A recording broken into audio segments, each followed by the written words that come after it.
Hi everyone, welcome to School of English.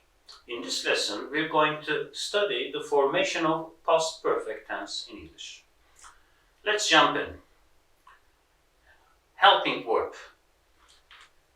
What is the helping verb of past perfect tense? It's had.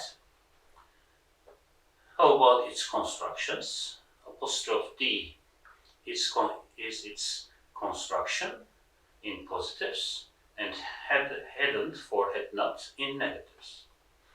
How do we form positive sentences in past perfect tense? First, we use a subject, as we always do. Then had follows the subject as the helping verb.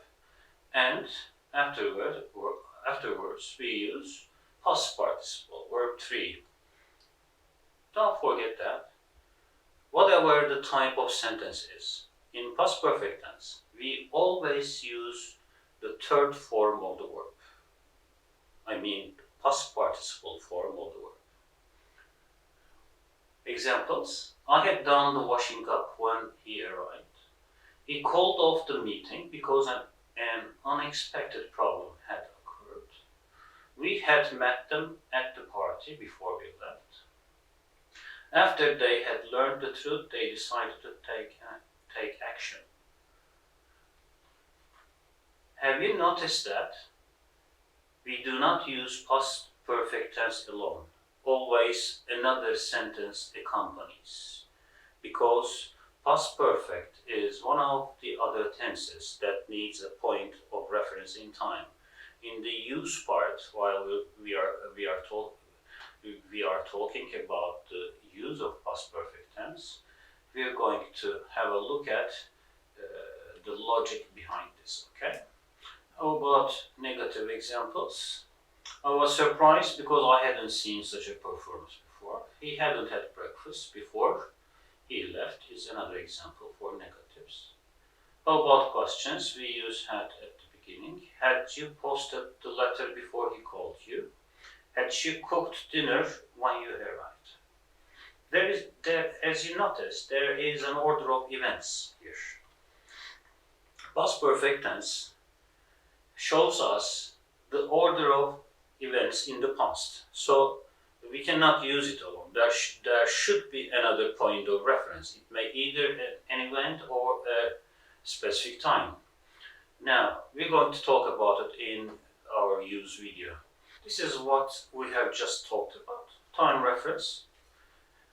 As we said, we need a point of reference to use past perfect tense because it's an order of past events, actually. The function of past perfect tense is put the events in order in the past, and past perfect refers to the earlier one. Okay? And how can we give a time reference or point of reference in time for past perfect tense? By which expressions we can do that? See, we can do that using when, by the time, before, after. There are other similar expressions, and you can also give a specific point in time using by. This means that you do not always need a sentence to state a point of reference. You can say, for example, by 1993. Okay.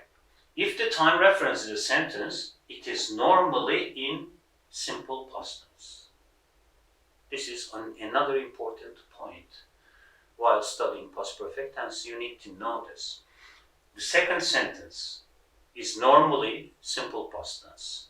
And the other sentence, if the other sentence is in past perfect tense, it refers to an earlier point in time. Okay, that's it. See you in the upcoming lessons. Thanks for watching.